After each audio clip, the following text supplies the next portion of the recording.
channel YouTube gue yang baru banget gue buka. Yap, ini adalah video pertama gue. Dan gue excited banget buat nge-sharing ilmu tentang coding dan dunia IT. Di video ini, kita bakal ngomongin hal yang super basic tapi penting banget loh buat yang mau jadi programmer Java, yaitu apa itu OOP alias Object Oriented Programming. Tenang aja, gue bakal jelasin dengan cara yang gampang dicerna, full analogi, dan pastinya ada referensinya juga. So, siapin kopi lo dan let's go. Jadi gini guys, OOP itu adalah gaya ngoding yang fokusnya ke objek, bukan cuma barisan perintah kayak di pemrograman prosedural. Kenapa penting?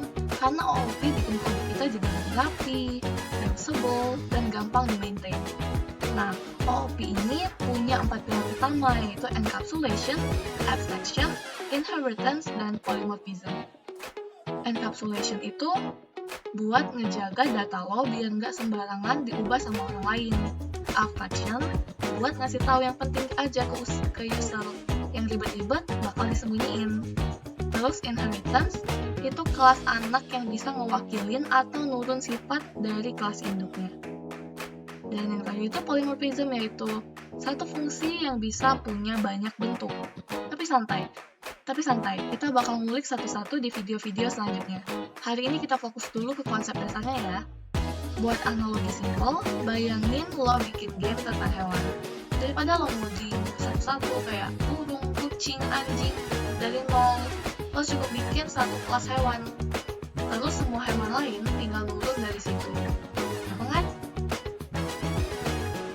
Oke, langsung aja kita mulai ngoding. Jadi di sini kita menggunakan software BlueJ untuk membuat program sederhana yang menunjukkan konsep dari OOP.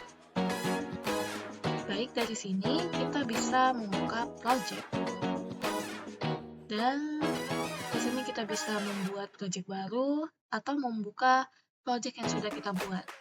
Di sini saya akan membuat project baru dengan nama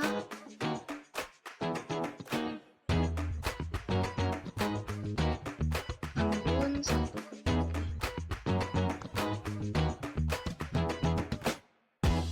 Setelah project baru dibuat, di sini kita bisa menambahkan kelas. Ini kelasnya bernama hewan. Oke. Setelah itu klik kanan dan kita bisa open editor. Kita hapus terlebih dahulu.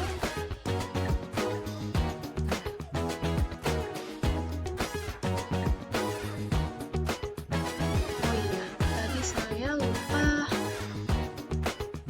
kasih nama author. Ini cuma buat catatan angka aja ya guys. Oke, setelah semuanya kosong, kita bisa mulai membuat kelas parentsnya atau kelas induknya, yaitu kelas hewan. Kita ketik kelas hewan. Oke, setelah itu kita bisa membuat metode suara. Jadi metode ini nanti bisa di-override oleh anak-anaknya atau turunan dari kelas hewan ini. Kita ketik void suara.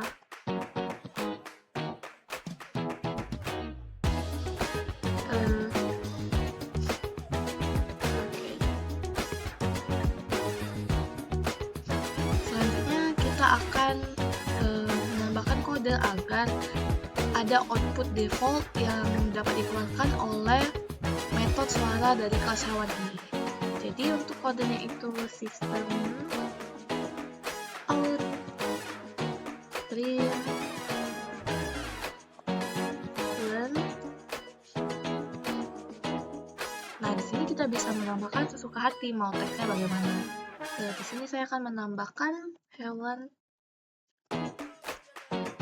mengeluarkan suara.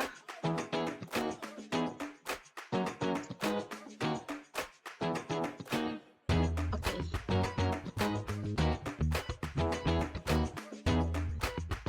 Setelah kelas hewannya sudah jadi, kelas parentsnya sudah jadi, kita buat kelas turunannya, yaitu dengan kelas kucing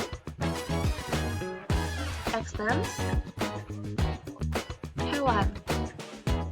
Nah, jadi ini merupakan kelas kucing ini merupakan turunan atau inheritance dari kelas hewan.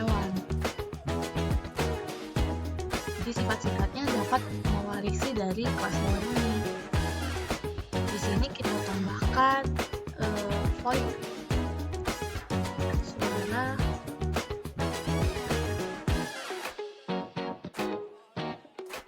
sistem.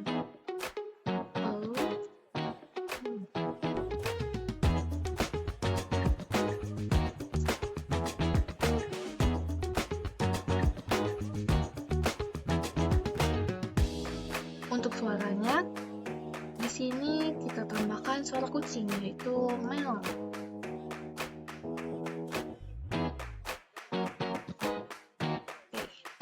Untuk kelas selanjutnya itu turunan dari kelas hewan lagi, yaitu kelas anjing. Di sini saya akan mengganti menjadi anjing. Kelas anjing merupakan inheritance dari kelas hewan, sama seperti kucing. Jadi kita ubah suara anjing, yaitu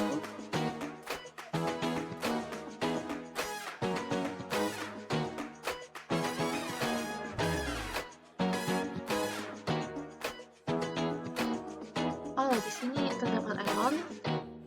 Hampir saja error ya guys. Jadi kita harus sangat teliti karena dia sensitif terhadap caps lock atau enggak ya. Tadi saya terdapat kesalahan, yaitu di sini menggunakan S kecil, makanya error.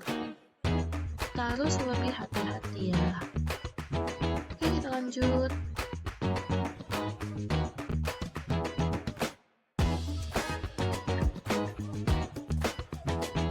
Next, kita bisa membuat kelas utama atau main kelasnya. Jadi kita tulis public main class main.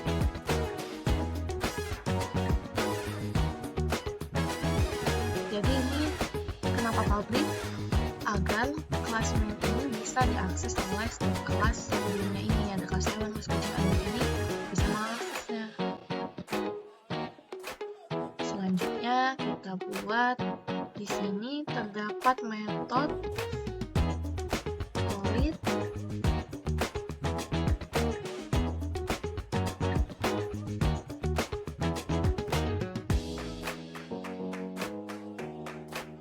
Selanjutnya di sini terdapat metode public starting void.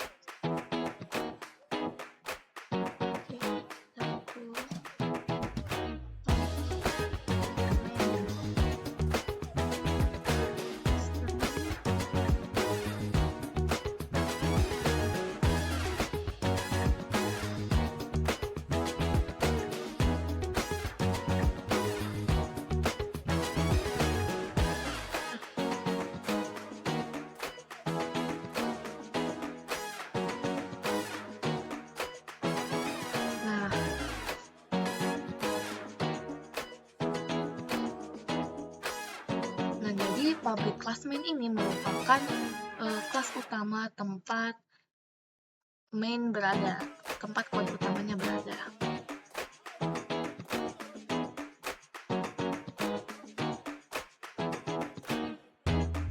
Nah, jadi public class main ini merupakan tempat di mana class main atau metode mainnya berada.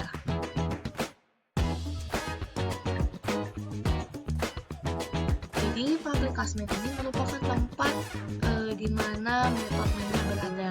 Kemudian public static void main ini merupakan tempat di mana terjadinya atau dieksekusinya metode main ini.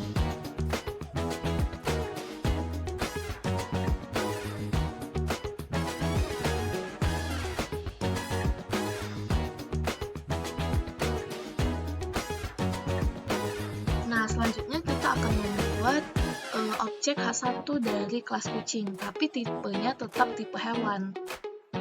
Jadi ini merupakan contoh dari polymorphism. Dia dapat berbagai bentuk tapi tetap dalam tipe yang sama. Hewan H1 sama dengan new.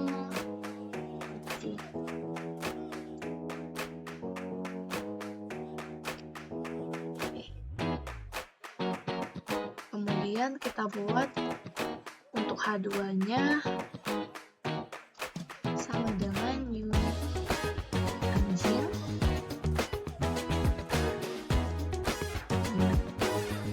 Terus selanjutnya kita buat metode untuk suara. Void suara H1 suara.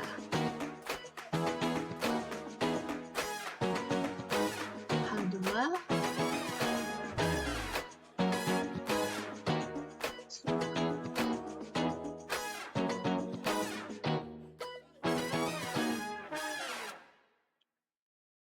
Karena ini H1 milik kucing, jadi metode suara yang dipanggil yaitu dari yang kucing, yaitu meong. Kemudian untuk H2, karena dia anjing, metode suara yang dipanggil yaitu dari anjing, yaitu kuku. Oke, kita coba. Kelas compile no syntax error, berarti sudah tidak ada yang salah, sudah benar ya guys. Baik, sekian yang sudah kita pelajari dari kodenya. Kita sudah belajar bikin inheritance dari hewan, kemudian kita membuat kelas turunannya yaitu kucing, anjing, kemudian kita membuat main kelasan juga. Di sini kita sudah belajar konsep tentang OOP. Jadi kita bisa lihat di sini bahwa OOP itu sangat membantu untuk merapihkan kode, kemudian agar dia lebih enak dibaca, reusable, dan mudah di-maintain. Ini akan membuat kode kita tertata seperti dalam label box.